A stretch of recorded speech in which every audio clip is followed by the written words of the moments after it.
Stop wasting your yarn on projects you never finish. If you've got a closet full of half-done blankets and patterns you gave up on halfway through, this video is going to change how you crochet completely. Because today I'm not talking about big projects that eat up your whole month. I'm talking about the kind of crochet ideas that are so simple, so quick, and so satisfying. You can start one in the morning and be holding the finished piece by dinner time. And the best part, these aren't boring beginner squares either. These are pieces that actually look amazing, the kind you'd see in a cute little shop or on someone's coffee table and think, wow, that's expensive. Except you made it yourself in one day without losing your mind over a complicated pattern. So here's the thing about crochet that nobody really tells you when you first pick up a hook. Most people quit not because crochet is hard, but because they pick projects that are way too big for where they're at. You see a gorgeous blanket online, you buy the yarn, you get excited, and then 3 weeks in, you're still on row 40 out of 200, and that excitement turns into guilt every time you walk past that basket sitting in the corner. That happens to almost everyone, even people who've been crocheting for years. The truth is, the projects that actually get finished, the ones that make you feel proud and excited to start the next one, are almost always the small ones, the ones you can complete in a single sitting or a single day. Those are the projects that build your confidence, keep your hands moving, and honestly, make crochet fun again instead of feeling like a chore you're forcing yourself to sit through. So today, I want to walk you through some ideas that check every box. Quick to make, beautiful to look at, and simple enough that you're not fighting with the pattern the whole time. Let's start with something small but so satisfying, granny square coasters. I know, coasters sound basic, but hear me out. A single granny square coaster takes maybe 20 minutes once you get your rhythm going. And if you make a full set of 4 or 6 in different colors, you've got a gift that looks like it came from a boutique.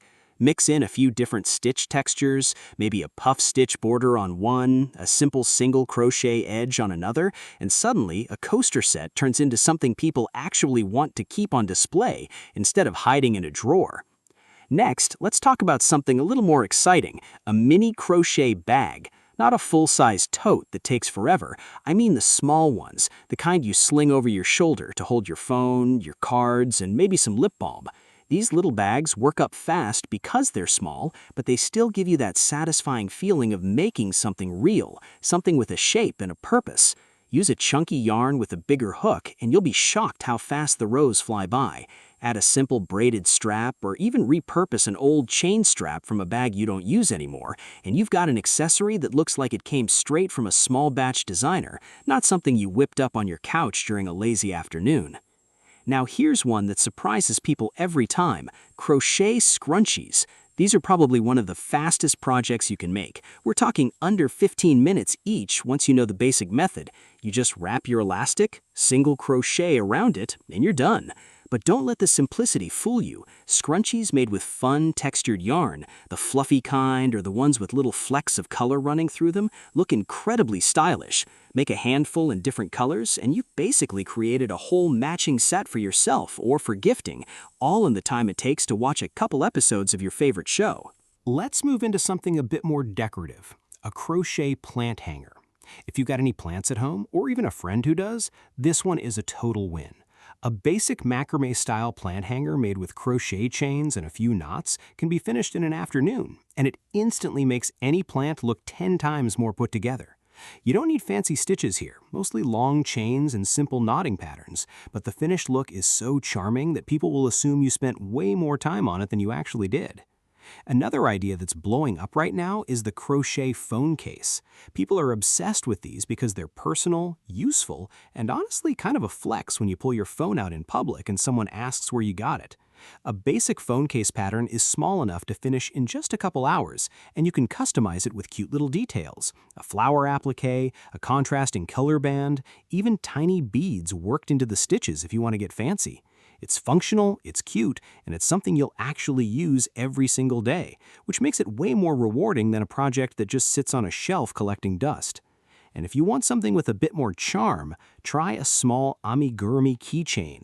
I know amigurumi can sound intimidating because people picture those huge, detailed stuffed animals that take weeks to finish, but a tiny keychain version, think a little heart, a mini mushroom, or a simple round face, can absolutely be done in one day. These are perfect because they teach you the basics of amigurumi shaping without demanding hours and hours of your time, and they make the cutest little gifts to clip onto a bag or keys. Now here's where it gets really good, the moment where all these small pieces come together. Imagine sitting down in the morning with your coffee, picking one of these projects, and by the time your evening rolls around, you're holding something finished, not half finished, not something you'll get back to eventually, actually done. That feeling is completely different from staring at an unfinished blanket for months. It's the feeling of momentum, of actually seeing your hands create something real in a short amount of time. And once you feel that a few times, something shifts. You stop dreading picking up your hook because you're not afraid of getting stuck in a project that never ends. You start looking forward to your crochet time because you know you'll walk away with something to show for it. That's the real secret behind falling in love with crochet again, or for the first time if you're just starting out. It's not about skill level. It's about choosing projects that match the time and energy you actually have, instead of chasing the huge, ambitious ones you see online that took someone else weeks to finish. And here's something else worth thinking about. These small projects aren't just fillers between big projects. They're actually where you build the skills that make the bigger projects easier later on. Every coaster teaches you tension. Every scrunchie teaches you speed. Every mini bag teaches you shaping. So by the time you do want to tackle that big blanket or that sweater you've been eyeing, you're not starting from zero. You're starting with a whole toolbox of small wins behind you. That's honestly the best way to grow in this hobby, not by forcing yourself through frustration, but by stacking up little finished projects that keep you excited and keep your hands moving. So if you've been sitting on a pile of yarn feeling guilty because nothing ever gets finished, pick one of these ideas today. Start small, keep it simple, and let yourself enjoy the process of actually completing something instead of just starting it. Crochet is supposed to feel relaxing and rewarding, not like a task you're constantly falling behind on. And once you start finishing pieces regularly, you'll notice your confidence with a hook growing faster than you expected, and your only problem will be deciding which cute little project to make next. If you want more quick and easy crochet ideas like these, subscribe so you don't miss the next one.